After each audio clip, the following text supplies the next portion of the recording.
The slowest worker in your office probably leaves first, and the most capable employee, they're still at their desk. The strange part is, the system is working exactly as designed, because in most companies, the people who do the best work don't get less work, they get more. So the real question is, why does the slowest worker always go home first?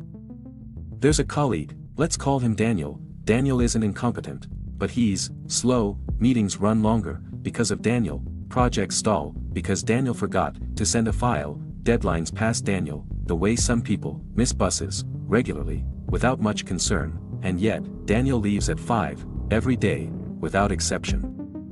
Victoria looks at the clock, 7:40 p.m., she's been here since 8, answered 14 messages, fixed 2 problems that weren't hers, and now, she's finishing a report Daniel was supposed to submit last Thursday. At first, she tells herself, it's temporary. She's been telling herself that for 8 months.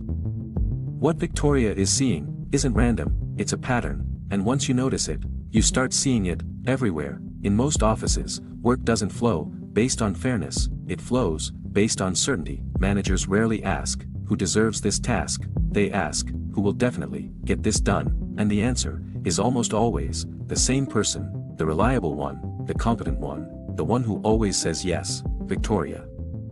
This creates something psychologists sometimes call the competence trap. The more capable you appear, the more work flows toward you, not as a reward, as a consequence. When Victoria finishes something quickly, she doesn't get recognition, she gets the next task. Daniel, meanwhile, has quietly trained the system to expect less. People stop giving him complex work, not because they dislike him, because they've adapted to him. Daniel became invisible. Victoria became load-bearing.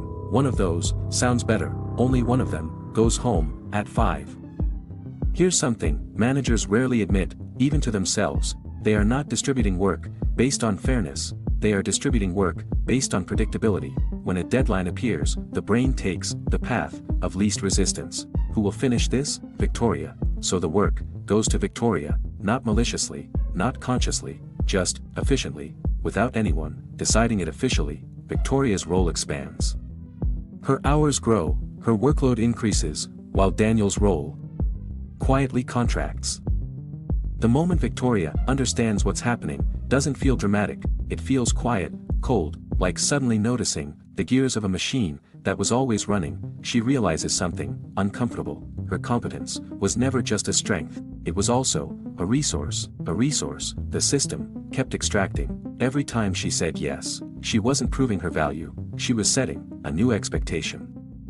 Eventually, Victoria understood something most corporate professionals learn the hard way. 3 things matter more than raw effort. First, expectation management. If you consistently overdeliver, that becomes the baseline, not the exception. Second, visibility. Work that nobody sees doesn't increase your reputation, it increases your workload. And third, strategic no.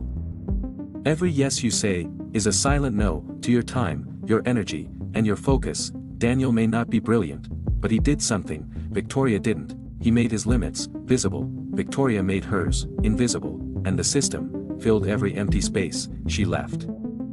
Here's the uncomfortable truth about corporate systems: they don't reward productivity, they reward predictability. They reward knowing what they will get from you, and getting exactly that, no more, no less. When you consistently exceed expectations, you don't increase the reward, you increase the expectation. Effort without visibility is not an investment, it's a donation. Work systems don't reward effort, they redistribute it, from people with lower expectations to people with higher ones, every day, without a meeting, without a memo, without anyone deciding it.